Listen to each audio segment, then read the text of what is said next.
Dari kawasan 17 Agustus Kota Manado, inilah Radio Suara Sehat 95,3 FM. Ya, apa kabar Anda, keluarga sehat di hari ini, hari Kamis, lembaran yang kelima untuk bulan Februari di 2025 ya. Kita bersua kembali dalam program Talkshow Kesehatan, sebuah program yang senantiasa kami hadirkan setiap minggunya, menghadirkan informasi-informasi kesehatan dan tentu saja menghadirkan narasumber yang berkompeten di bidangnya. Bersama saya Ferdinand di pagi hari ini, kita akan membahas tentang satu topik yang barangkali untuk sebagian besar keluarga sehat ini sesuatu yang jarang atau kurang diketahui ya. Nah, di kehidupan yang penuh dengan kecanggihan, modernisasi dan sebagainya, kalau kita bicara tentang teknologi pangan, kita pasti akan kepikiran mengenai ketersediaan makanan dalam berbagai bentuk, berbagai rupa, berbagai versi, bahkan juga dengan berbagai cara ya yang disiapkan. Dan tentu saja dengan kemajuan zaman juga ini menuntut masyarakat mengharapkan adanya satu pengendalian mutu untuk makanan yang dikonsumsi sehari-hari, baik makanan yang disediakan secara rumahan ataupun secara makanan siap saji. Nah, untuk membahas ini kita akan lebih spesifik ke topik mengenai bakteriologi pangan. Nah, apa dan bagaimana mengenai bakteriologi pangan? Ini akan dijelaskan secara tuntas oleh narasumber kita yang sudah hadir di studio, Ibu Mariana Randuk SSI. Kita sapa dulu narasumber kita. Selamat pagi, Bu. Selamat pagi untuk kami menyapa juga untuk pendengar atau suara sehat di pagi ya, keluarga sehat di pagi hari ini. Selamat pagi dan juga salam sehat tentunya Salam untuk kita sehat. semua. Ya, ini satu jargon yang masih terus diserukan oleh pemerintah ya, harus jaga kesehatan. Iya. Nah, Ibu Mariana pagi hari ini datang ke studio kami. Ini cuma dekat sebenarnya ya. Ya, cuma dekat. Cuma dekat ya. Dalam keseharian Ibu Mariana adalah Pranata Labkes, ahli media bakteriologi pangan di Labkesda, ya, Laboratorium Kesehatan Daerah Provinsi Sulawesi Utara. Ini satu kompleks juga. Nah, Ibu Mariana, kita bicara tentang topik mengenai bakteriologi pangan ya. Ini banyak keluarga sehat pasti penasaran apa sebenarnya kalau bicara bakteriologi, kepikiran tentang suatu kuman ya, tentang sesuatu yang jahat lah begitu ya, tidak baik. Nah, secara definisi literasi apa sebenarnya bakteriologi pangan? Oke, baik. Untuk bakteriologi pangan sebenarnya di sini kita berbicara tentang sebenarnya adalah uji laboratorium bakteri di pangan siap saji. Ya, jadi ada uji lab yang akan kita lakukan untuk pangan siap saji.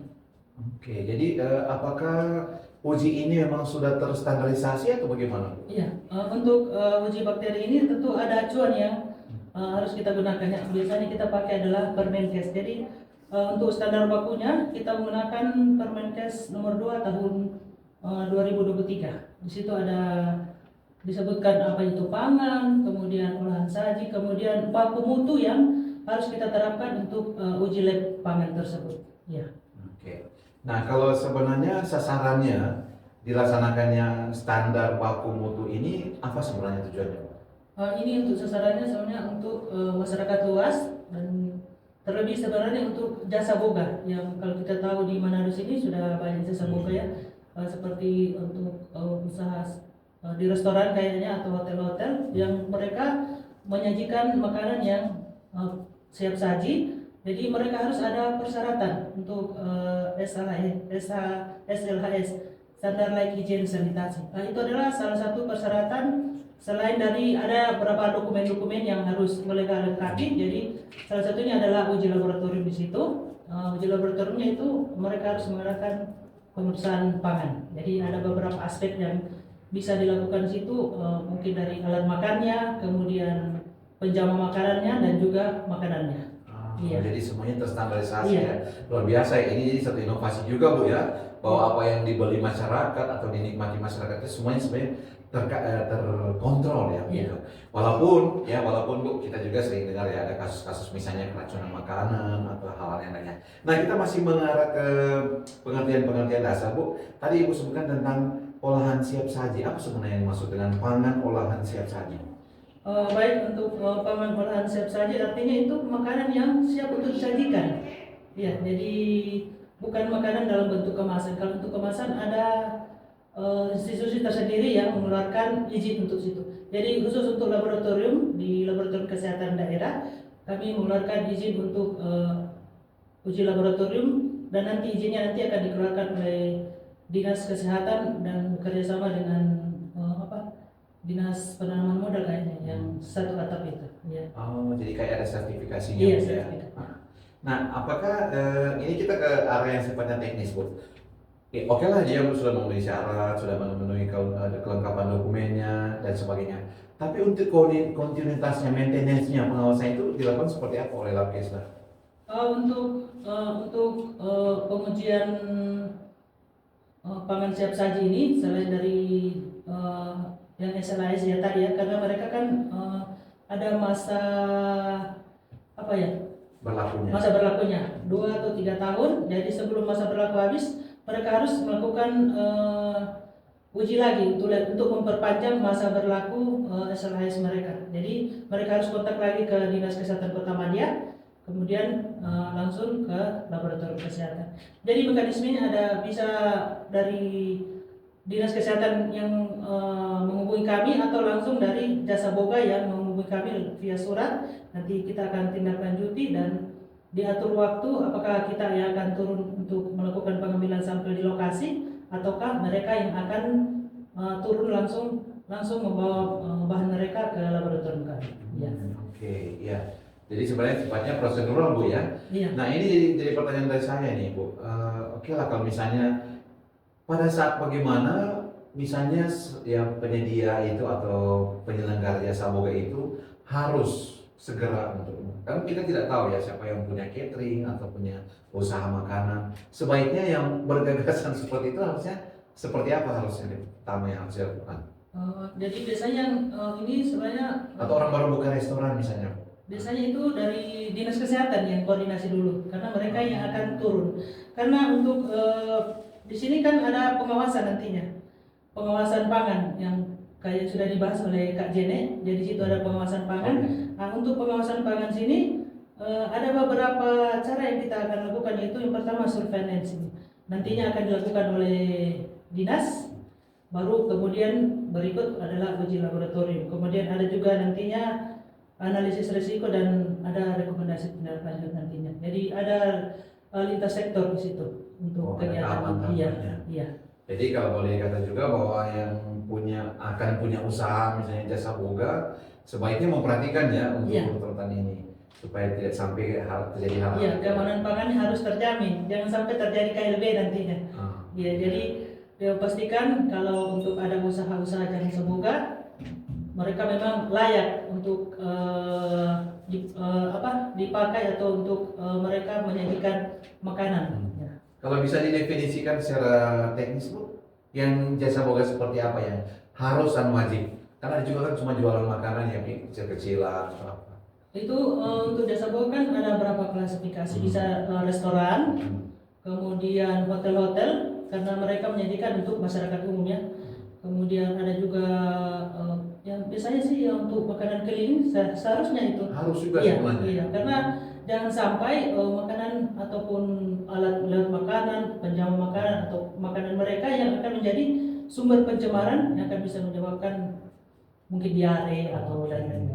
Iya, jadi kalau sehat kita diberikan pencerahan pagi ini ya untuk Anda semua yang mungkin punya gagasan atau sementara melakukan usaha jasa boga, entah berskala besar atau sedang ya begitu, sebaiknya Anda memperhatikan bahwa harus ada pemeriksaan ya dari Dinas Kesehatan dalam hal ini Labkes untuk uji ya makanan dan yang disebutkan tadi oleh Ibu Mariana ada penjamu makanan.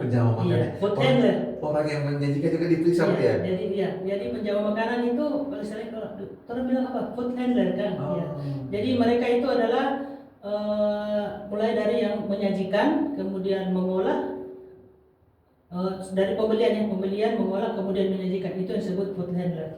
Jadi untuk food handler sendiri itu atau penjamu makanan sendiri itu mereka harus ada beberapa persyaratan ya. Mereka harus sehat tentunya.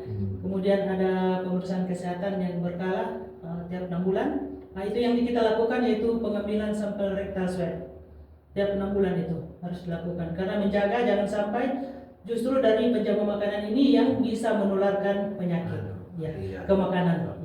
Betul sekali ya. Kita sekarang masalah juga masyarakat pada waspada ini karena ada juga seringkali anak-anak ke sekolah tiba-tiba pulangnya sudah diare ya dan sebagainya. Oke, Bu, kita sedikit belok ini ya karena tadi sudah sempat disinggung oleh pembicara sebelumnya dua pekan kemarin berhubungan dengan ini makanan bergizi gratis. Apakah ada kaitannya, Bu, dengan penyediaan ini? Untuk makanan kayak mana belum ada ya, belum untuk sampai Belum sekarang. ada. Iya. Tapi untuk kedepannya kalau ada program untuk makanan gizi gratis ini, untuk program pengambilan sampel ini akan tetap dilakukan karena untuk menjaga keamanan pangan tadi. Jadi dilakukan seperti tadi yaitu pengambilan sampel makanan, usap alat makan. Jadi alat makan juga ini sangat perlu diperhatikan karena bisa jadi sumber penularan di situnya karena bisa kemungkinan dari makanan, alat makan, kemudian penjamahnya. Jadi untuk program nantinya itu untuk uji laboratorium tetap harus dilakukan karena untuk jasa boga yang akan melakukan kegiatan ini harus yang sudah mendapatkan sertifikat layak higien, ya. Bukan sembarang jasa boga yang dipakai nantinya. Iya, menjaga keamanan pangan. Baik, ini ya, keluarga sehat kita diberikan juga penjelasan bahwa sebenarnya pemerintah sangat concern ya dengan penyediaan makanan atau jasa boga dalam berbagai aspek tentunya, dan ini ada tahapan-tahapan dan ada institusi yang mengelolanya. Baik, Bu Mariana, kita kembali lagi ke bakteriologi pangan ini ya. Nah, kalau misalnya disangka atau misalnya diduga jenis makanan ini kenapa tiba-tiba ada keluhan masyarakat, nah itu uji laboratorium itu dilaksanakannya di mana, Bu? Untuk uji laboratorium ini ada beberapa kriteria ya. Yang pertama itu laboratoriumnya tentunya harus sudah terakreditasi. Kemudian yang kedua yaitu laboratorium itu laboratorium pemerintah atau ada penunjukan langsung dari pemerintah.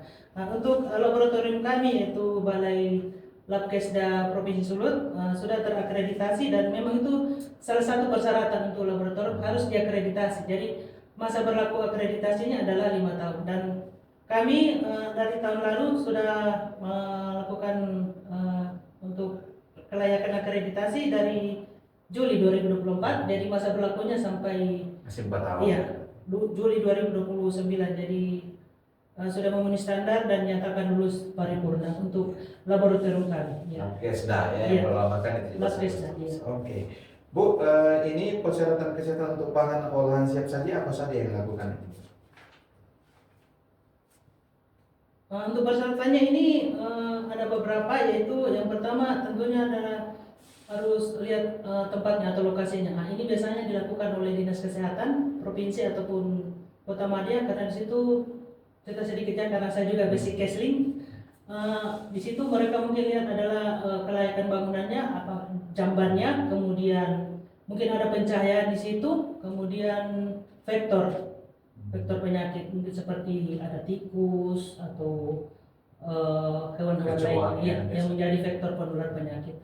Kemudian di situ kemudian yang ada 3 itu berikut yaitu bagian dari laboratorium yaitu untuk alat makan tadi, penjama makanan dan juga pangan siap olahan saji. Iya, oke. Nah, jadi ini ada sedikit testimoni Bu ya. Karena Ibu bilang sampai fasilitasnya juga diawasi ya. Saya pernah ada pengalaman ini, ada satu tempat makan, aduh setelah ke toiletnya, aduh luar biasa. Sangat disayangkan. Jadi itu akan berpengaruh. Berpengaruh ya. Ya. Jadi seharusnya memang penyedia jasa boga ini harus memperhatikan sampai hal. Iya, kebersihan ya. Nah ini Bu, kalau masyarakat kita ke teknisnya yang Ibu rinci tadi ya tentang makanannya, penjamunya dan juga alat makannya. Nah kalau peralatan atau alat makan ini yang diperiksa apa ya Bu? Untuk alat makan ini biasanya kita yang diperiksa adalah alat makan yang sering digunakan. Dalam artian alat makan seperti piring ya, dan itu kan untuk makan, piring, gelas, sendok, garpu, kemudian tempat-tempat sup. Jadi alat makan yang sering dipakai untuk menyajikan makanan. Ya, itu yang akan kita swab nanti. Jadi tentunya sebelum ini alat makan itu harus persyaratannya tentu harus bersih karena nantinya jangan sampai ketika kita sudah melakukan uji laboratorium alat makan itu mengandung E. coli ataupun juga ada angka kuman banyak di situ. Ya. Ya, jadi makanannya bersih, makanannya higienis, iya. Tapi alat makannya kotor gitu ya. Itu kan berpengaruh juga. Iya. Kan karena saya juga ya beberapa restoran atau rumah makan itu agak lalai ya. Iya. Makanannya baik, bagus, tapi alat makannya cuma dicuci sembarangan. Iya, atau dihinggapi lalat mungkin. Iya, aduh. Ini diawasi. Nah, kalau untuk penjamah makanan itu seperti apa? Penjamah makanan tadi seperti tadi katakan bahwa mereka itu harus berbadan sehat, kemudian tidak menularkan penyakit ya, seperti kalau ada diare ataupun juga yang mungkin penyakit kulit kan itu tidak disarankan. Jadi kalau Batuk-batuk. iya betul, tidak bisa. Kan itu kan menjadi sumber penularan nanti. Ada droplet di situ. Kemudian untuk penjaga makanya tentunya harus bersih ya. Kemudian memakai APD karena sumber-sumber dari situ. Persyaratan juga kalau dari menurut kami dari Kesling itu tentunya tidak memakai perhiasan. Itu juga menjadi sumber karena seperti cincin ya, bisa ada kayak muatan-muatan di dalamnya, itu bisa menjadi sumber penularan nantinya.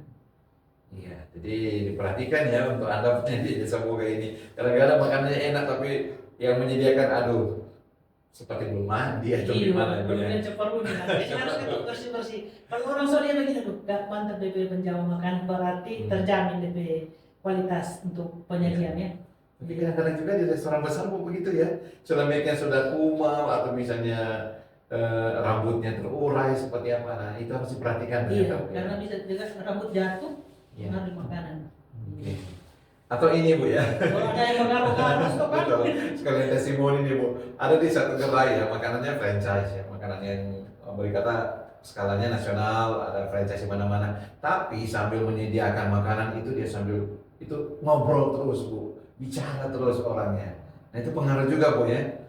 Kalau pakai masker soalnya apa tuh kan? Ini tidak pakai masker ini Bu. Itu bisa jadi Padahal brand besar lah. Iya, karena kita tidak tahu apakah dia menularkan penyakit karena bisa penularan melalui droplet tadi. Droplet. Iya. So hingga di makanan itu menjadi bibit penyakit.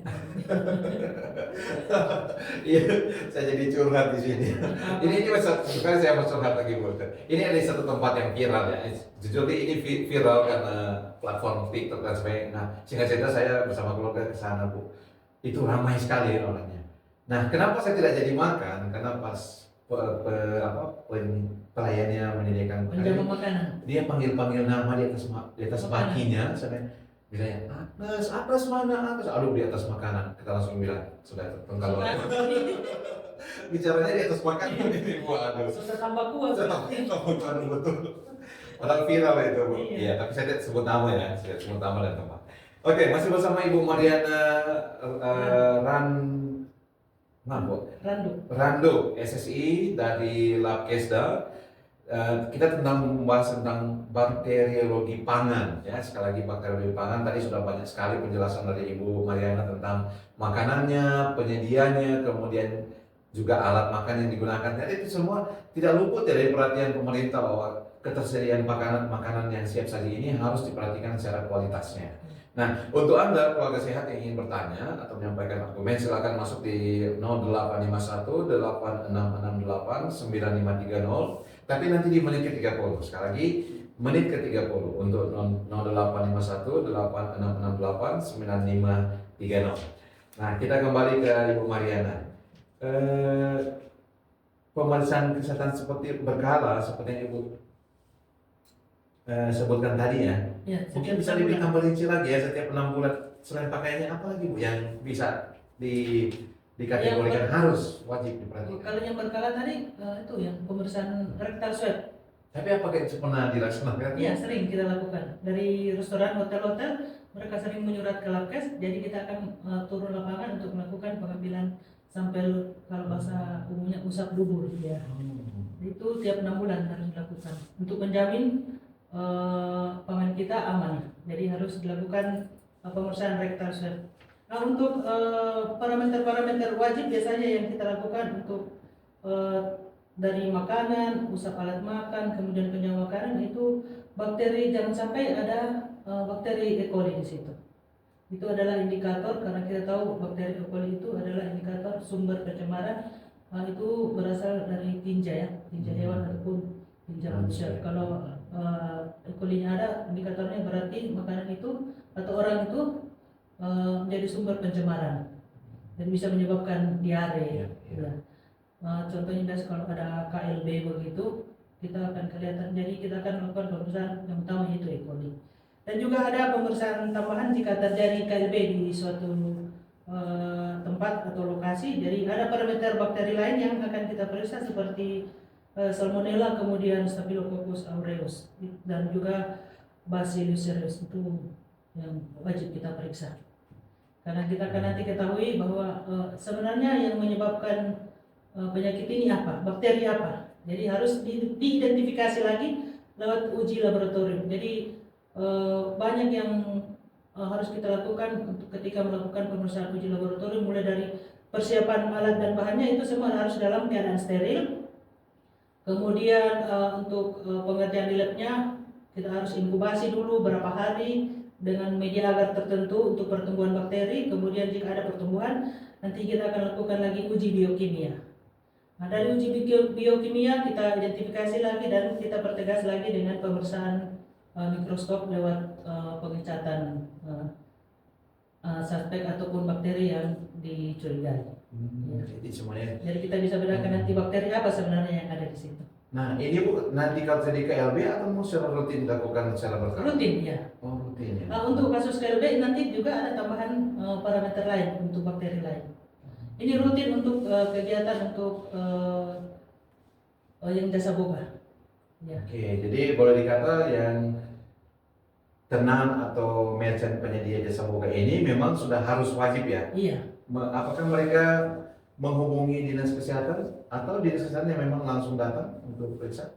Biasanya mereka akan melihat lagi sertifikat mereka apakah sudah mendekati Expired. batas kadar expired. Jadi sebelum itu mereka harus lakukan lagi uji laboratorium.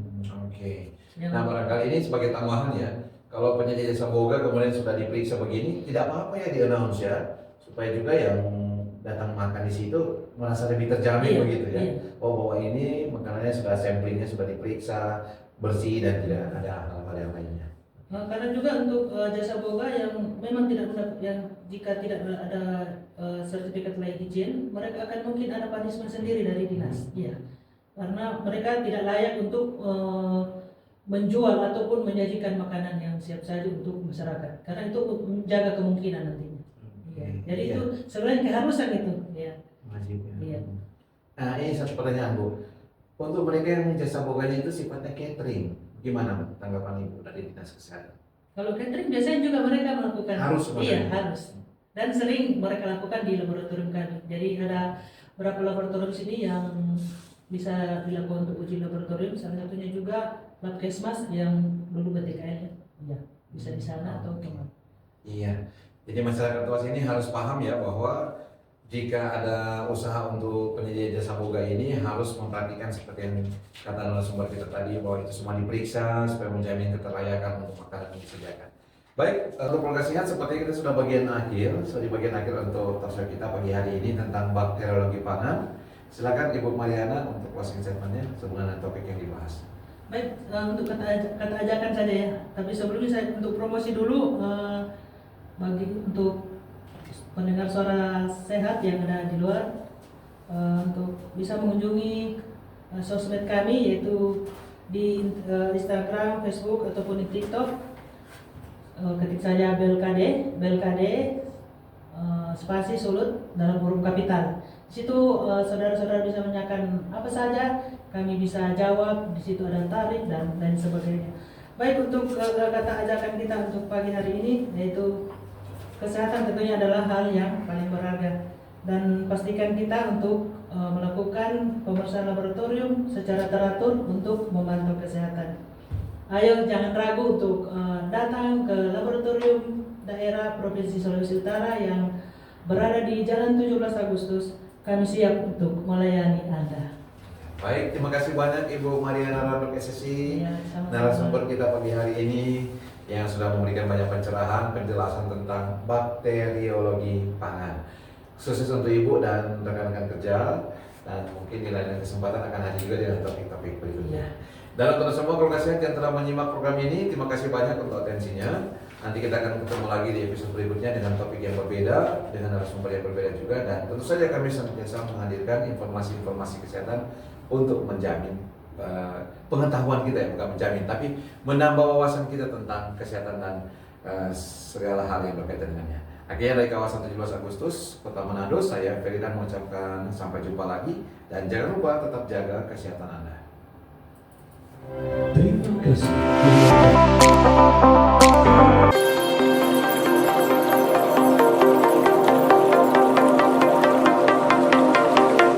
Sedangkan untuk pemeriksaan laboratorium kesehatan masyarakat meliputi pemeriksaan air bersih, air minum, makanan, usap alat, serta pemeriksaan rectal swab.